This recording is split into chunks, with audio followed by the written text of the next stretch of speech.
I think it's fair to say that we, and if other providers are honest as well, will say that we found it a really big challenge to try and meet self-directed support. We know from a values base, from an absolute belief that self-directed support is the right way to provide support, but it has been a challenge. So some of the challenges, Darren, I think we have as an organisation in meeting the needs of people who are directing their own support are often it can be commissioner-led. So it's not about individuals approaching us and saying, listen, this is the money I've got and the support I want, can you do it? Instead, it might be commissioners redesigning a large block contract. And the starting point of it can be, what can you do that people want and can you do it for less? The challenge is to keep them involved in the decision making, and what we need to do to that end is to actually have the people that are important to them around them, helping them make the decisions, the people who know them, not so much the paid professionals, certainly not commissioners, certainly not social workers, but it's the families. We need to keep the families involved, people that really have a history with them and really know what they want. I think there are challenges for provider organisations around our structures and our bureaucracy that can make self-directed support harder. And I think if you go with the basis that it's all about the actual support, it will inevitably be really hard, because actually every element of an organisation is involved in delivering self-directed support. So your finance department has to be working the right way. HR has to be working the right way. And we can often feel very risk averse, whereas I know I've worked with people and their families who said, right, this is what we want, and this is what we want around the person. This is the kind of support.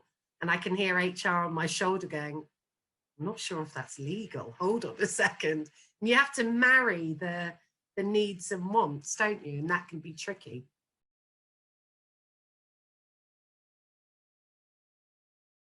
When you talk to some social workers and adult social care practitioners, I think there is a concern that is raised then in terms of what will people be spending their money on, what will they be. So we need to check and balance it. We need to make sure that they're spending it on something that is. So I'm going to be controversial here. Does it matter?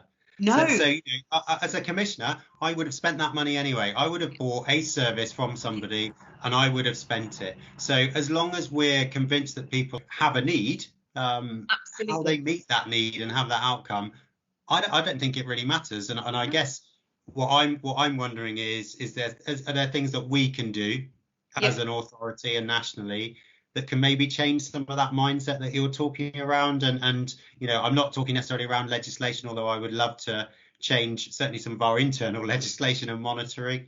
But are there things that you think we can do? Are there models that you've seen that could change that almost overnight if we had the permission to do it? Some of the things we're talking about are some of the harder things to change. So they do take time to be able to do that.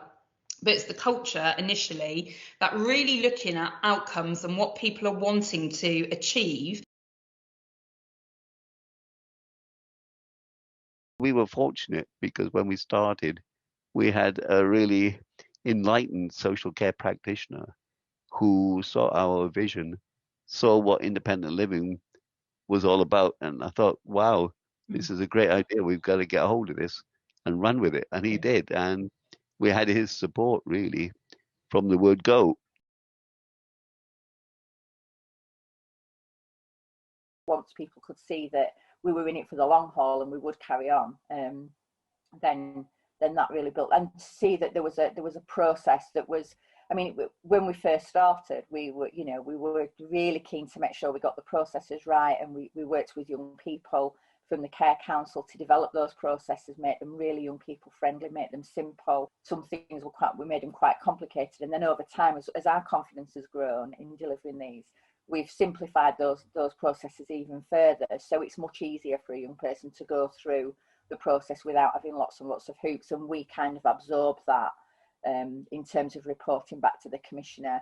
We are accountable to them, but they trust that we know what we're doing now, and that's built up over 3 years really.